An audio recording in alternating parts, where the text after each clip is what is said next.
My geliefde broer en suster, baie van julle vra hoekom is ek so stil en ek vra vergifnis. Dit is Dion Allers. Asseblief like hierdie video, share hom. En mag hierdie boodskap wat ek met julle nou deel vir julle iets beteken.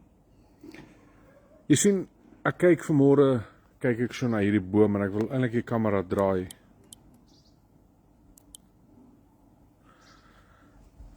Ek sien hierdie boom en ek kyk na hierdie boom met al sy takke.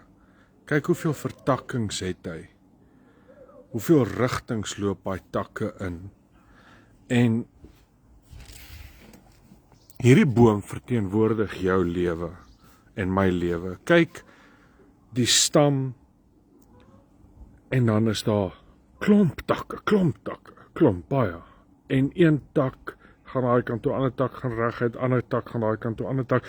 En dan daai aftak het alles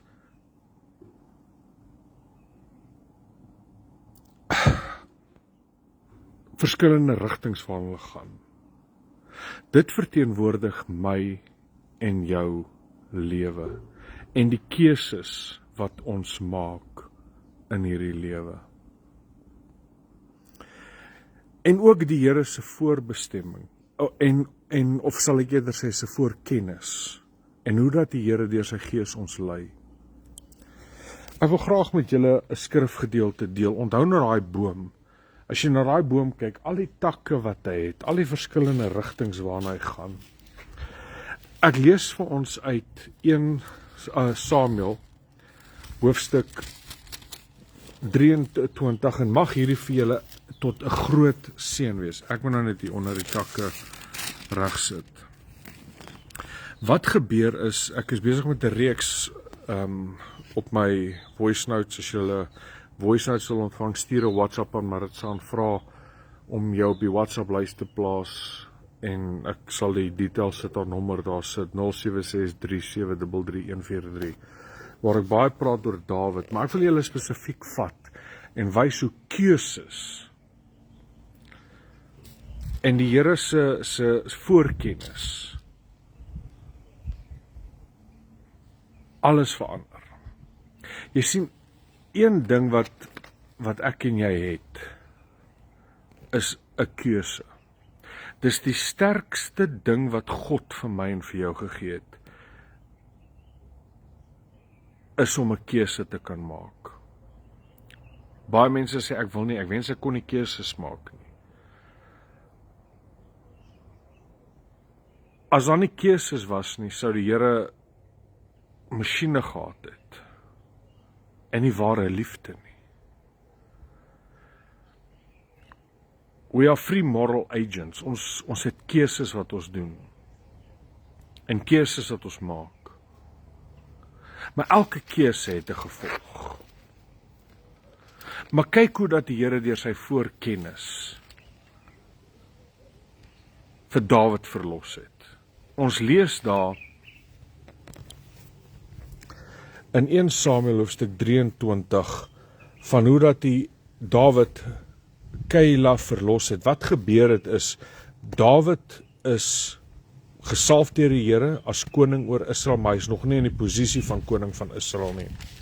En die woord van die Here sê, en intussen is aan Dawid meegedeel en gesê, kyk, die Filistyne veg teen Keila en hulle plunder die dorsvloere. Toe raadpleeg Dawid die Here. Daar is belangrik om te onthou, Dawid het die Here geraadpleeg. Hoekom? Want Abiatar was by hom en Abiatar was die seun van die hoofpriester gewees en hy het die skouerkleed by hom gehad. Maar nietemin, Dawid het die Here geraadpleeg. Sal ek gaan teen die Filistyne verslaan? En die Here sê, gaan na Keila, verslaan die Filistyne en verlos Keila. Wat toe gebeur het, is Dawid gaan af na Keila en hy verslaan die Filistyne en Saul, die bose koning, die koning van Israel, ek wil nou nie sê bose, want Dawid het nie eers gesê hy is bose, hy het gesê, hoe kan ek my hand in die gesalfte van die Here uitsteek? En die Here sê of althans Saul kry, want Saul is baie jaloers, hy het groot jaloesie. Geestelike jaloesie is 'n vieslike ding. Jaloesie is 'n vieslike ding, dis hoogmoed. En die ding van hoogmoed is, jy weet nie jy het dit nie, soos 'n stink asem, jy weet nie jy het dit nie. ander mense om jou kan optel, maar jy dink jy's reg. En Saul was vol hoogmoed en geestelike jaloesie, alhoewel Dawid niks gedoen het nie. Hy het niks verkeerd gedoen, inteendeel, hy het hoeveel keer vir Saul gehelp en het die Here deur sy hand, deur Dawid se hand, die Filistyne verslaan. Maar toe hy aftrek na Keila toe en hy verslaan die Filistyne en hy bly toe Dawid gaan in 'n stad in met sy manskappe en dis 'n gegrendelde stad met mure ensovoorts. Kry Saul 'n boodskap, luister jou vyand Dawid, wat vir geen rede sy vyand was, behalwe dat die bose gees Saul oortuig het daarvan nie, is in Keila, gaan af, en Saul gaan toe af, en hy gaan af na Keila, en hy sê, nou het Dawid 'n groot fout gemaak, want hy het nou hy het 'n keuse gemaak, wat hom te duur te staan gaan kos. Hy het in 'n stad ingegaan met poort en grendel alles, so hy is toegesluit. Ek gaan met my manskappe uittrek, ek is die koning, ek gaan al hierdie manne van my versamel, ons gaan uittrek na Dawid om een man te verslaan. Wel, Dawid het 600 manne by hom, 400 man op hierdie tyd by hom gehad, later 600, en Dawid sê toe hy hoor dat Saul is op pad, want dit intussen vlug Saul vir Dawid. Vlug Dawid vir Saul, koning Saul. En toe Dawid tyding kry dat Saul is agter hom aan, toe raadpleeg, en ek wil julle dit wys. Hierdie moet julle sien. Die Here se voorkennis, hoe dat die Here dinge geweet het wat gaan gebeur, wat nooit gebeur het nie. Natuurlik sal die Here alles weet, God is alwetend. Maar besef jy dat die Here weet alle dinge, selfs dinge wat nooit gaan gebeur nie. Dit mag dalk nou vir jou sin maak nie, maar ek gaan nou vir jou dit wys. Die Here weet alle dinge, dinge wat gaan gebeur en dinge wat nie gaan gebeur nie. Jy gaan nou sien wat ek bedoel.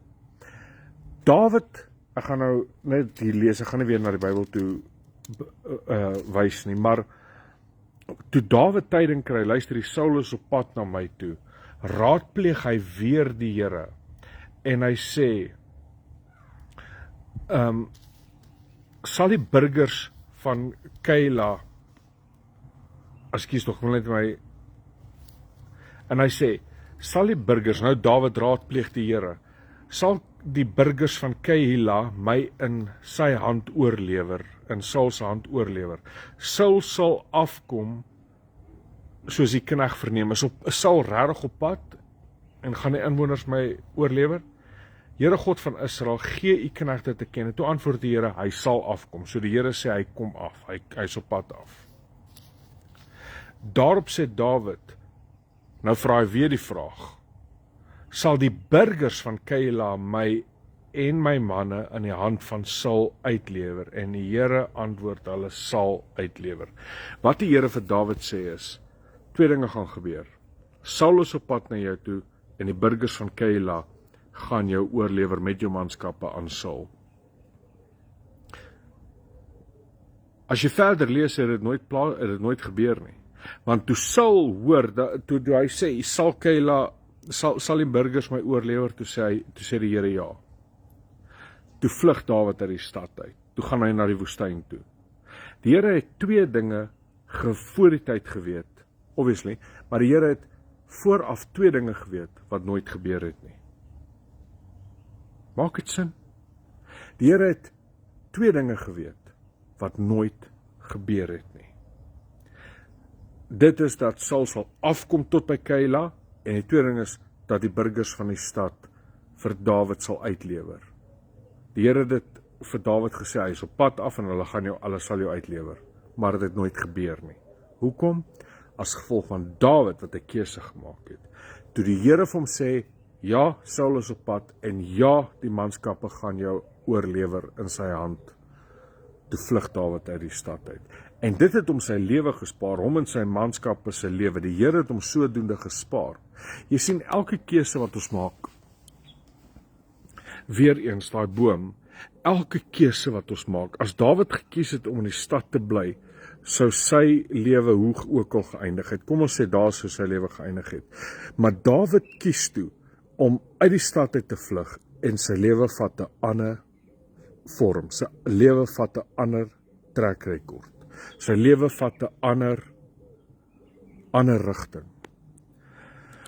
Voorkennis van God, it does not necessitate predestination. Met ander woorde, die Here weet alle dinge wat gaan gebeur, alhoewel dit nie gebeur nie.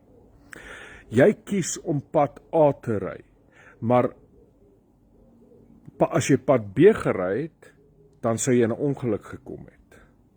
Die Here het dit geweet, maar jy het pad A gery. So die Here het geweet, maak dit sin wat ek probeer sê, die Here het geweet as jy pad B ry, maar die Here het jou gelei om pad A te ry. En sodoende met alles in hierdie lewe. Elke keuse wat ons maak, het 'n uitsprei daarvan, net soos hierdie takke. Dit het 'n uitsprei en dit maak verskillende rigtings in. Nou gaan jou vraag aan my wees, maar hoe gaan ek weet wat die regte keuse is om te doen wat Dawid gedoen het, die Here te raadpleeg en te vra elke dag, Heilige Gees, lei my, leer my in die volle waarheid. Jy sien, die Here weet alle dinge, wat gaan gebeur en wat sou gebeur het as jy daai keuse gemaak het. Jy kry vanmôre 'n papwiel en nou is jy ongelukkig want jy is laat vir werk en dit kos jou dalk 'n transaksie, maar die Here weet, as jy 5 minute vroeër gery het, sou jy in 'n ongeluk gekom het, of sê jy dit of dat, en die Here het jou so gehelp. Daar was nou nie noodwendige keuse nie, maar 'n ander keuse is, waar jy voel die Here vat jou in 'n sekere rigting, dit maak nie vir jou sin nie, maar die Here vat jou in 'n rigting in, en die Here gebruik dit, en uit daai keuse uit, spruit daar, en Dawid het sy eie lewe gespaar, en die manskap is sy lewe gespaar, omdat hy gaan jou uitlewe. So ek wil hê jy moet mooi dink aan, en net soos daai boom baie takke het, kom die Here baie keer en hy snoei al daai onnodige takke in ons lewe, en hy snoei proses is so seer, dis nie lekker nie. Maar imagine as die Here alles moet aanlos. Wat 'n gemors sal dit nie wees nie. My Vader is die landbouer, sê Jesus in Johannes 15, en hy maak sy wingerd skoon. En mag hierdie boodskap vir jou iets beteken, wetend dat die Here weet alles wat gebeur en wat sou gebeur het. En as jy net by die Here se voete bly, Saul het net gereageer. Saul se val was, hy het net gereageer, hy het net gedoen. Saul se val is, he just reacted. Dawid was een wat die Here eers geraadpleeg het. En dis die geheim. Wat doen jy? In alles wat ons doen, ken hom en al jou weë, dan sal hy jou paie gelyk maak, maar ken hom in al jou weë. Laat jou weer oor aan die Here en hy sal dit uitvoer. Die Here rig die voetstappe van 'n mens. Amen. Spreuke 3 altans. So mag hierdie vir jou iets beteken, en mag komment iets sê as die Here met jou deur dit spreek. En geliefdes, dan die update wat ek wil bring is, ek gaan in vir 'n massiewe operasie Dinsdag. Die dokter het sy skedule oopgemaak die dag vir my operasie, want dit is 'n 4-5 ure operasie. Ek het nodig dat julle vir my moet asseblief bid. Hierdie keer gaan dit vir my knie gewees, my knie is heeltemal opgemors. Ek was al 2 keer vir 'n operasie met hom, 2 keer dink ek. En hierdie keer het ek hom baie ernstig seer gemaak. Maar dit is so dat die moes spesiale mediese, spesiale toerusting wat moes gekry word het en alles. En ek vra net julle gebede vir Dinsdag, want dit is onder narkose en ek het onderliggende kondisies waarvan julle weet, hart en al daai goeters. Bid asseblief vir my, maar in hierdie tyd, ek gaan baie pyn hê. Ek weet dit, daar's niks so seer soos 'n knieoperasie nie.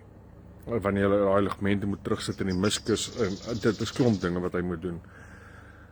Maar in hierdie tyd wil ek graag met julle wil ek updates doen. So ek gaan in die bed 10 en lê of iewers te sit waar ek gaan pyn hê, maar ek wil updates met julle doen. Ek wil met julle praat wat aangaan oor die wêreld tans, en wat dinge wat ek sien wat gebeur. Ek is net nie baie aktief die laaste tyd nie, en ek besef ek moet meer aktief wees, en ek vra vergifnis daarvoor, Maar help my van julle kant af deur om in te skakel, om die video te share, om hom te like. En dan ek wil graag aangaan met die taboe reeks, maar wat ek daar wil doen is, ek wil eintlik in hierdie tyd van herstel, waar ek net kan basies sit, wil hê julle moet vrae vir my kan instuur, en dan kan ek op die taboe reeks reageer. Maar dit daar gelaat, ek sal updates bring, maar hou my Dinsdag in julle gebede, en dit is 'n massiewe ding. Hou ons kinderhuis asseblief in julle gebede. Daar's nou al, ek dink 10, 11 kinders by die kinderhuis. Haaglike omstandighede waaruit die kinders kom, ook molestering, verkrachting en mishandeling, ontsaglike mishandeling, en dit is ons eie mense. Ek vra julle ondersteuning vir kinderhuis, ook vir Huisleefie, bid vir Huisleefie, maar ook het ons julle finansiële ondersteuning nodig. Asseblief staan saam met ons, en mag die Here saam met julle wees. Hier is Dion Alles wat sê, share hierdie video, like hierdie video, en die Here seën jou. Amen.